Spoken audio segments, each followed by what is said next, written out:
So the other day, one of my nephews came over for dinner, and ever since he was a little kid, knee-high to a grasshopper, he loved ice cream after dinner. It's just he hasn't changed since he was 5, and now he's 25. So, when we know he's coming over, though, we make sure that we always have some ice cream on deck in the freezer. Now, my husband, he loves ice cream. He is insane over it. It is his favorite go-to food.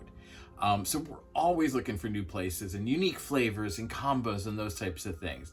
And recently, we found a place not far from the house, but it wasn't super close either. It was, a good 20-minute drive, which in, California terms is not a long time, but it can be.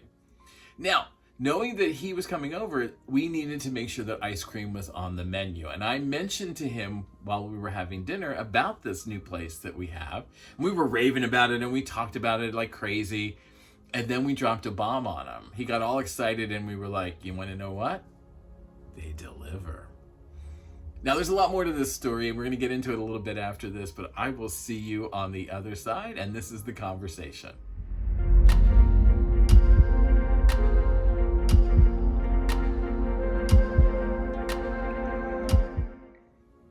Welcome back. I'm E.H. Howard, and this is The Conversation, where we discuss issues and challenges that all self-employed small and home businesses face, because our problems are different than the big boys. We have a lot of pressure on us, a lot on our shoulders. I am E.H. Howard, your swanky host, and a fellow self-employed small business owner, and I'm coming to you here from my swanky office at the Design Office.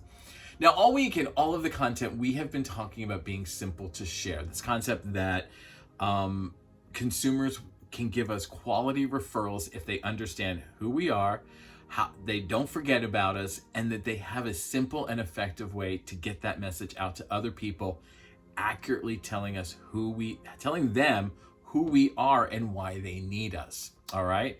So let's get into it a little bit more. We're going to create more situations where consumers can care about our business enough to share it, because, ultimately the best thing they can do for us, sharing is caring. So as I was saying, my nephew was over the other day and we were telling him about this new ice cream place around the corner, and he was really excited about trying it. And when we mentioned they delivered, he got really super excited. Now, he has always had a very diverse palate, and he has always been open to new and exciting adventures. And these unique flavors, they were crazy, right up his alley. All right. Now, he loves ice cream so much that when he went home, he told his family about it. He told a bunch of his friends about it, who also love ice cream. They researched it, they discovered a new location close to them, and needless to say, they're either there or they're getting it delivered all the time. That is the power of word of mouth. That is how word of mouth marketing is supposed to work. I love something so much that I'm going to share that experience with somebody else that I think will love it just as much as I do. And in order to do that, I need to accurately share that. I need to set up an accurate expectation in that other person's mind. And in order to do that, I need to train my consumers on what to say and how to say it. Each of us has an experience, and we know people with like minds. And so if we can connect like-minded people who like our business together, we have a powerful network of people who can be out there selling. It's the core idea when you hear people talk about an unpaid sales and marketing team. All right. The idea of a quality referral is that someone has an experience and it lines up perfectly with what you offer them in reality. And that helps you grow your business, because the more accurate your referrals are, the better the experience for the person and the more likely they are to share it. Now, the downside of things is we don't always share the good stuff. We tend to be, I had a really bad experience somewhere, I'm going to go on Yelp and I'm going to complain, I'm going to post on Twitter. We need to flip that dynamic. We need to get people out there talking about the good stuff. We need people talking about their experiences with our business, because the people who like us, the people who are super fans, our Bettys, they figure nothing's going wrong, so why should they rock the boat? And we need them out there more talking than we do the problem children. All right. Now, I'm not telling you anything you don't know. As a self-employed smaller home business, you've got a lot of work on your shoulders. You have to run the business. You have to do the work of the business. You have to resolve any conflicts in the business. You have to pay the bills for the business. You have to sell and market the business.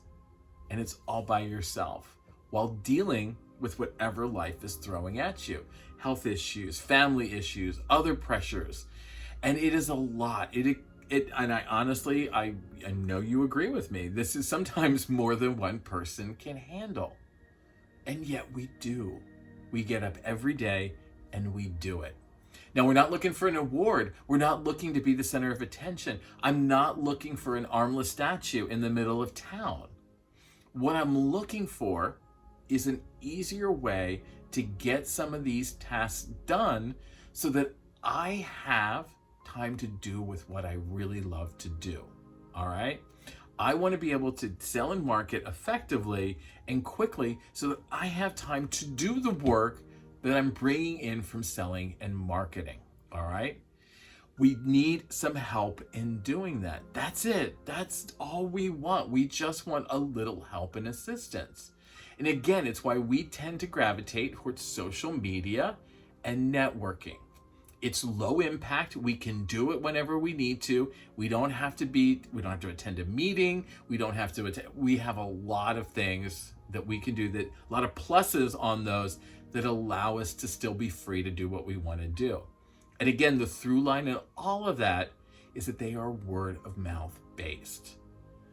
But those things only work if we are simple to share, if we are hard to forget and easy to remember. And we covered the other two in the previous weeks, and now we're going to focus on simple to share. In order to be simple to share, you need to be clear and concise about what you say. More importantly, though, you need to be consistent. You need to be consistent. You need to tell everyone the same thing over and over and over again. Now, here's where it gets a little bit complicated, all right? Here's where things kind of get a little bit difficult. And let's go back to our ice cream example here. I need to be able to repeat the basic facts to anyone that I'm talking about the ice cream place, whether it's my nephew, my best friend, my coworkers, whatever. I need them to know, and since they're in my inner circle, that they know what I'm talking about. I need to use the language that appeals to them and attracts them, but is still based in the facts that I know about the business. All right, so let me get a little bit more detail. I'm close to Earl, but Earl, like me, he's a savory guy, all right? Like, he's not necessarily a sweets guy. So in order to convert us, we need to know that there are some savory flavors on the menu. Like birthday cake ice cream, that is just not going to cut it with either one of it. It is not going to move the needle to get us to move at all. So coming to sell me on a company that has like birthday cake and over the top, triple double chocolate, that's not going to get me to come and purchase. All right. Now, I've already, in that example, I've targeted it down. Okay, if I want to convert these two people, I want to get them to purchase from me, I need to make sure that what I'm selling has something appealing to them. They have savory flavors. I can sell them on those savory flavors. I have targeted who I'm going to sell. And once I've done that, it's pretty sure they're going to start to respond positively. Because if somebody that you know, your best friend, your uncle, your cousin, your nephew, your sister's wife, whatever, whoever tells you, you're going to try and take that up because you know that person. You're close to that person. You get what they're about. You trust them. All right? Now, getting back to the ice cream. It is pretty easy to sell my husband and my nephew on ice cream. They love anything and everything. So I need to find a different hook. I need to find a way to get to them, all right? Maybe they use organic flavors, or maybe whatever it is that they do that can hook them. So what I'm saying is, you really need to understand who you're talking to and tailor the messaging for the referral to who you're talking to, but yet not lie or obfuscate the facts, all right? So let's get back to our example. And again, it's not a contradiction of facts. It's telling the facts, but it's in a way that makes sense to the listener. So in other words, if I was going to sell Earl's some ice cream, if they don't have any savory flavors, and I sell him on this anyway, and I say, oh, there's plenty of things. You can find something there. It sets up an expectation that will never be found in reality. And now I've created a problem for everyone. When what I could have said was, they have some flavors that aren't fully on the sweet side, like they have a chai tea or an espresso flavor. You might like that. And if they're hesitant to try it, then, hey, they can get it delivered. That way you don't have to leave the house. If you want to get it delivered, you might pay a little extra, but you know what? You don't have to get off the couch. It's customizing what we say and how we say it using the facts that would pertain to that person. All right? That doesn't mean we're changing the facts. That doesn't mean we're creating alternative facts. That means we're not outright lying. It means that we are taking the facts that appeal to this person, that are relevant to this person and the story, and we are only including them. Because honestly, if they have birthday cake and something else like an espresso flavor, the birthday cake really isn't part of the story. It's kind of, again, get that out of the story. There's no need for that in me telling you to go buy the ice cream. All right? Now, I make it sound like it's pretty easy, and that's because it can be. If it's that easy, then why does it fail? Good question, right? Because people want to help. They really, really, really want to help you. They really want you to grow your business. The problem is, they just want to get you in the door and hope that you will sell them. So if I say, oh, I hear you're looking for this, and this used to come up all the time. As somebody who said the word designer, I would get a referral. I'm not an interior designer. I wasn't a web designer. I was a product designer. But people heard designer and they thought, oh, well, you can sell them or you can do it. I have confidence in you. And it never worked out for any of us. It was, again, that pesky little thing called expectations. They had an expectation that they were calling an interior designer. And when I was like, no, but I could do a postcard for you, there was people were upset. I was upset that they wasted my time on this phone call. They were upset that they called me. We were both upset at the person that sent me the referral. All right? Saying anything just to get somebody in the door is a path to failure. And that's why it happens. All right? People, you haven't been clear on what you do and why you do it. They're not clear on why you do it. They want to help you, so they fill in the blanks with what they think is going to work. They figure, well, if I put you in touch with somebody, you'll sell them, they'll convert over, you'll do what you do, and you're going to be amazing. And that's never what happens. That's never how it works. And it leaves you questioning, are you really helping me? Because if this is you helping me, I need you to stop helping me, all right?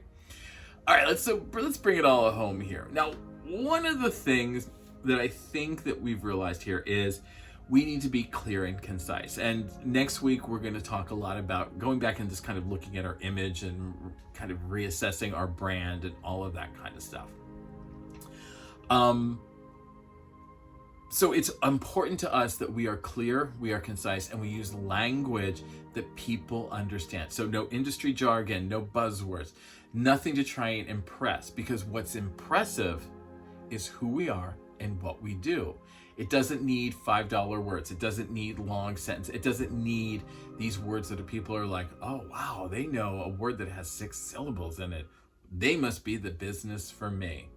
That's not what it's about at all. What it's about is being easy to understand, being concise in what we say, so that when people repeat it, when people talk about it to other people, to other like-minded people, it will attract them. All right, this has been The Conversation, and I'm E.H. Howard. Please leave comments below, and I'd love to start. Again, as always, this is a place for a free exchange of ideas. I'd love to hear what you think. You, if you're watching this, are probably a self-employed smaller home business. You probably have struggled with some of these issues and challenges, and I would love to hear how you dealt with them, overcame them, or what you're doing now to do it. As I said, this video is part of a full week of content where we're going to be talking about simple to share, and you can access all of the content as it becomes available in the hub. It's your center point for the week, and it's at hub.ehhoward.com. So if you need it, it's going to be there in the hub. You can also follow me on Facebook, join the Facebook group. There's a lot of great exclusive content going up there throughout the week. Follow me on social media, like and subscribe on YouTube. Other than that, I can't think of much else. And, the most important part, I want to thank you for your time. I truly appreciate you spending some of your day with me. I know how busy you can be and how hard it can be to find some time. And I truly appreciate you taking a few minutes out of your day to spend it with me and listen to what I have to say. Other than that, I'll see you in the next video.